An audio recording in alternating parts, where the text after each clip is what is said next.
What really happened on the 26th of August, 1843? Come with me and let's find out. Ready to find the truth, my chi? Let's go! That's when inventor and gunsmith Charles Thurber patented his typewriter, causing one man to lose his shot at love.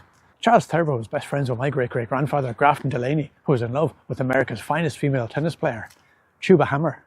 But he didn't stand a chance. You see, Delaney was the illegitimate son of King Charles II, and he had terrible handwriting.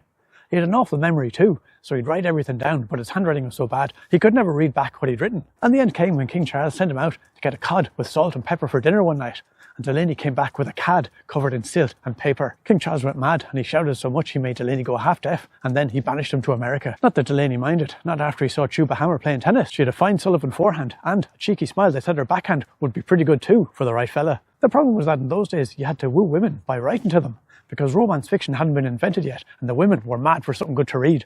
They wouldn't even look at a fellow who couldn't string a couple of sentences together. But Delaney didn't stand a chance with his handwriting, and he knew that from experience, because he'd been in love a couple of times before, with nothing to show for it other than some wine, a wire, as well as some wise and wide friends, but no wife. Then Thurber offered to help Delaney, and he stayed up one night making a writing machine. Delaney was nervous at first, because Thurber normally made guns, and anyway, they'd had a fight recently, because Thurber said he loved Tuba too, and Delaney said no, but he'd seen her first. But in the morning he dropped over with a mad looking contraption, and Delaney gave it a go. He thought he'd try out one of his best lines on it, and he found the buttons to type out, "What kind of music do you like?" And the words appeared on the page as if by magic, although the smell of cordite told him it was actually powered by gunpowder. Well, Delaney was only delighted, and he headed off to the tennis courts to woo Tuba, and the stuff he wrote her was so hot he'd be forgiven for thinking there was smoke coming off the pages.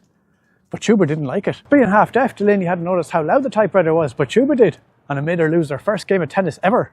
And before Delaney could apologise, Thurber turned up with a pair of pink pocket pistols, and the two of them chased Delaney back to England. So Tuba and Thurber got married, and they didn't bother inviting Delaney to the wedding, because he had died almost immediately on arriving back in England. You see, Delaney had written down his illegitimate daddy's address, Buckingham Palace, but when he tried to read it back to the cabman, he got it wrong.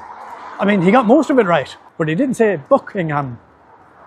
And he was executed for rude treason, which is probably why they call it cursive writing. Anyway, that's nothing compared to what happened to my other great-great-grandfather. Make sure you follow or subscribe, or whatever they call it these days, so you don't miss that story. Ready, matey? Let's go!